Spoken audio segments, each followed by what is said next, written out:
হরে Krishna, Radhe Radhe. GK BKM এর চ্যানেলে আপনাদের সবাইকে সুস্বাগতম। আমি বিবেক মল্লিক। আজকেও আপনাদের জন্য গোপালের একটা সুন্দর লীলা কথা নিয়ে চলে এসেছি। আশা করছি আজকের লীলা কথাটি আপনাদের হৃদয়কে স্পর্শ করতে পারবে। তবে লীলা কথাটি শুরু করার আগে আপনার কাছে আমাদের ছোট্ট একটি অনুরোধ।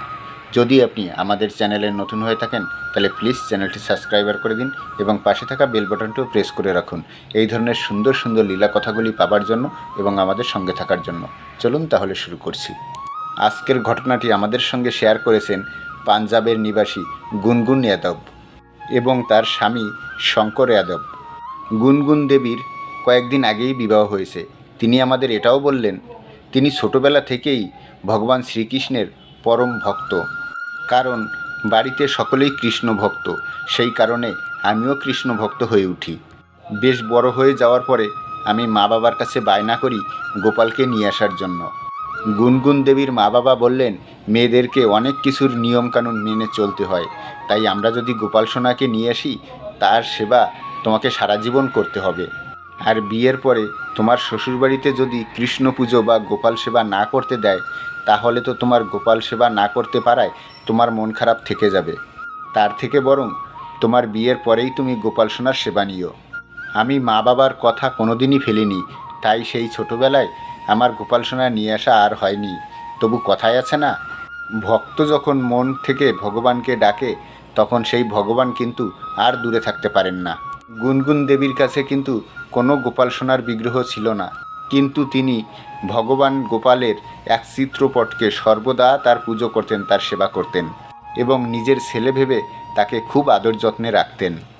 তার বেশ কিছুদিন পরে গুনগুন দেবীর বিবাহ হয়ে যায় এবং তিনি দেখতে পেলেন তার শ্বশুরবাড়ির লোকেরাও সবাই কৃষ্ণ ভক্ত, যার জন্য গুনগুন দেবীর পূজা পাঠ করতে কখনোই কোনো অসুবিধা হতো না। শ্বশুরবাড়ির লোকজনরা গুনগুন দেবীকে খুবই ভালোবাসতেন, কারণ তিনি একটু ঘরোয়া প্রকৃতির মেয়ে ছিলেন, পুজো পাঠ করতে ভালোবাসতেন, যেটা দেখে তার শ্বশুরবাড়ির লোকেরা সকলে খুব ভালোবাসতেন। কিন্তু তার স্বামী যেহেতু বাইরে থাকতেন, সবসময় ভগবানের ভক্তি নিয়ে থাকতে পারতেন না, তাই তিনি ভগবানের অতটা ভক্ত ছিলেন না, তাই বলে তিনি নাস্তিকও ছিলেন না। গুনগুন দেবী আরও আমাদের বললেন তার বাবার বাড়ি থেকে শ্বশুরবাড়ির রাস্তা মাত্র 30 মিনিটের, তাই গুনগুন দেবীর মনে ইচ্ছা হলেই মাঝে মধ্যে তিনি নিজের বাবার বাড়িতে চলে আসতেন। কোনো দিন গুনগুন দেবীর বাবার বাড়ি যাওয়ার ইচ্ছা করলে তার স্বামী তাকে সঙ্গে করে নিয়ে তার বাবার বাড়িতে রেখে অফিস যেতেন। আবার অফিস থেকে ফেরার পথে গুনগুন দেবীকে সঙ্গে করে নিয়ে বাড়ি ফিরতেন। এই ছিল তাদের রুটিন। তবে গুনগুন দেবী তার বাবার বাড়ির থেকে শ্বশুরবাড়িতেই বেশি থাকতেন, মাঝে মধ্যে আসা যাওয়া করতেন। এই যা ওই রকমই একদিন গুনগুন দেবী তার স্বামীকে বললেন আমি বাবার বাড়ি আজকে যেতে চাই। তার স্বামী বললেন ঠিক আছে, তুমি তাড়াতাড়ি রেডি হয়ে নাও, আমরা দুজনেই যাব। এমনিতেই আজকে অফিস ছুটি, আমরা দুজনে একসঙ্গে ওখানে থেকে বিকেলে না হয় বাড়ি চলে আসব। গুনগুন দেবী রেডি হয়ে দুজনে বেরিয়ে পড়লেন তার বাবার বাড়ির উদ্দেশ্যে। কিছু দূর যাওয়ার পরে গুনগুন দেবী তার স্বামীকে বললেন একটু গাড়িটা সাইড করো তো, একটু দাঁড়াও। তখন শঙ্করবাবু বললেন কেন, কি হয়েছে? তখন গুনগুন দেবী বললেন দাঁড়াও, একটু কাজ আছে। তাই তার স্ত্রীর কথায় শঙ্করবাবু গাড়িটা একটু দাঁড় করালেন। গুনগুন দেবী গাড়ি থেকে নেমেই গেলেন একটা দোকানের দিকে। শঙ্করবাবু কিছুই বুঝতে পারলেন না, হঠাৎ করে গুনগুন গাড়ি থেকে নেমে দোকানের দিকে গেল কেন। এর আগে এরকম তো কোনো দিন করেনি। তাই শঙ্করবাবু গাড়িটা দাঁড় করিয়ে তিনিও চললেন গুনগুন দেবীর পিছনে পিছনে দোকানের দিকে। শঙ্করবাবু সেই দোকানে পৌঁছে গিয়ে যা দেখলেন তা দেখে তিনি একদম অবাক হয়ে গেলেন।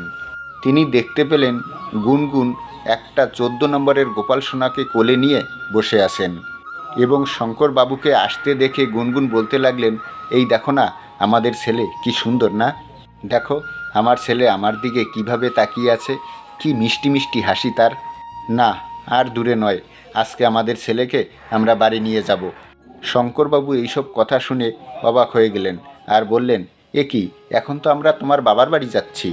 গুনগুন দেবী তখন বললেন আমি এতদিন ধরে এই রাস্তা দিয়ে যাতায়াত করছি, কিন্তু কোনো দিন তো আমি এনাকে দেখিনি। আজ হঠাৎ করেই ইনি আমার চোখের সামনে পড়লেন কেন? তার মানে ইনি আমার সঙ্গে যেতে চান। এই জন্য আজ একে আমি নিয়েই যাব। দেখো তুমি যদি আজকে আমাদের ছেলেকে না নিয়ে যাও তাহলে কিন্তু আমি দোকান থেকে একদম নড়ব না। গুনগুন দেবীর এরকম জেদ দেখে শঙ্করবাবু একটু বিরক্তই হয়ে গেলেন। তিনি বললেন, এসব কি গুনগুন, চলো না, পরে এসে নিয়ে যাব। কিন্তু গুনগুন দেবী কিছুতেই জেদ ছাড়লেন না। অবশেষে বাধ্য হয়ে শঙ্করবাবু দোকানদারকে বললেন, আপনি এই গোপালের দামটা আমাকে বলুন এবং গোপালকে প্যাক করে দিন, আজকে আমরা এনাকে নিয়েই যাব। শঙ্করবাবুর মুখে এই কথা শুনতেই গুনগুন দেবীর আনন্দের আর সীমাই রইল না। তিনি কি করবেন কিছুই বুঝে উঠতে পারছিলেন না। তখন দোকানদার গুনগুন দেবীকে বললেন, আপনি আমাকে গোপালকে দিন, আমি প্যাকিং করে দিচ্ছি।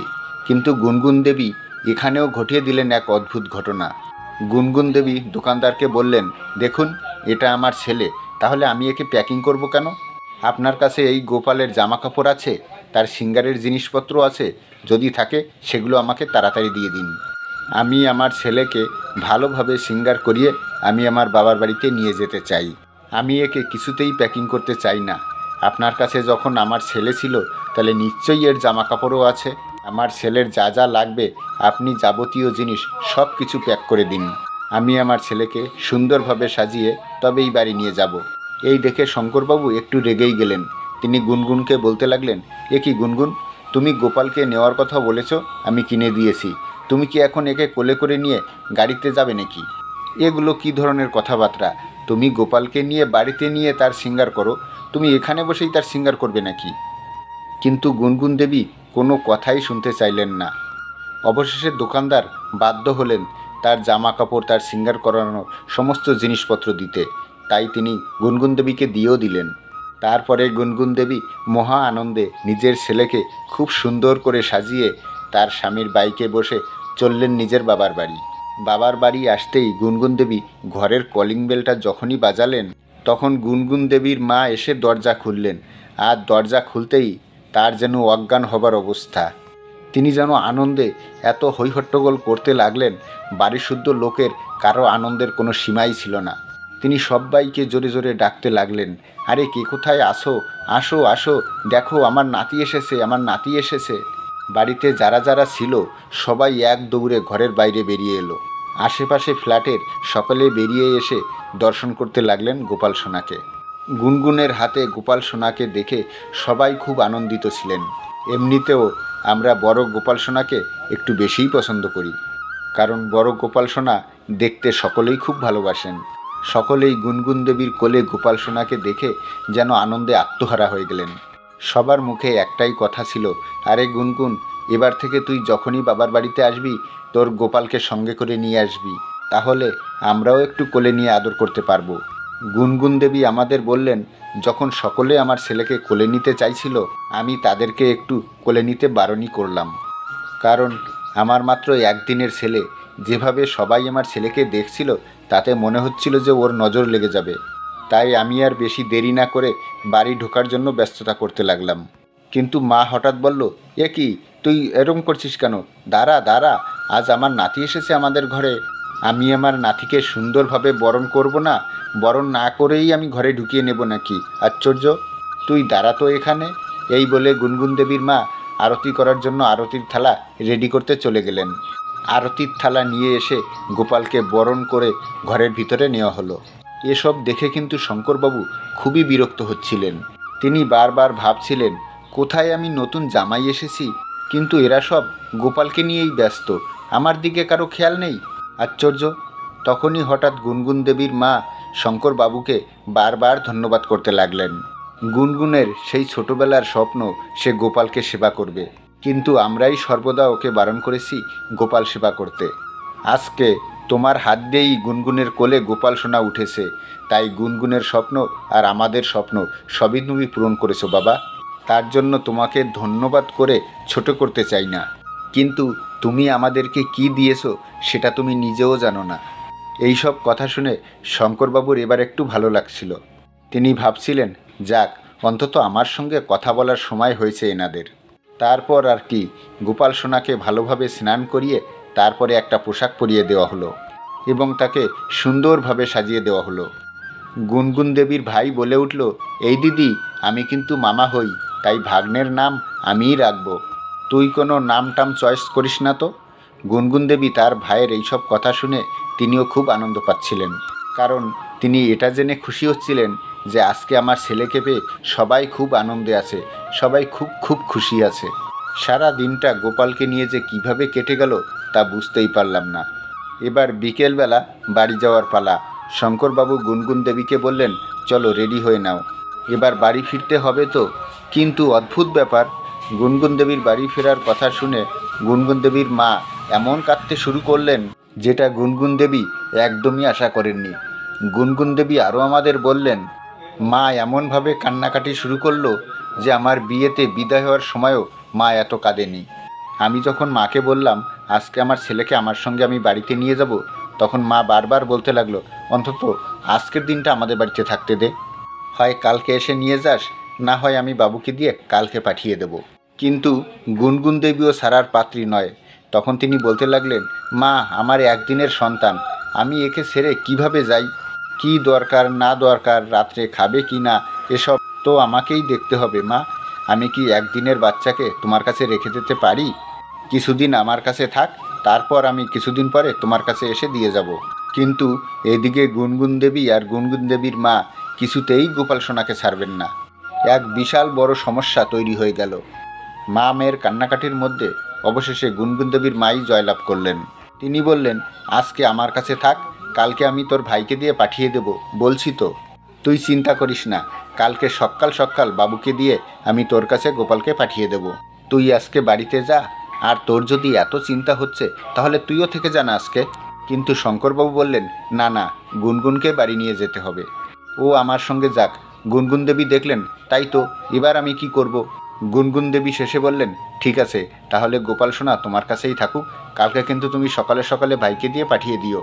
এই বলেই গুনগুন দেবী ও তার স্বামী শঙ্করবাবু বাড়ি ফিরে এলেন।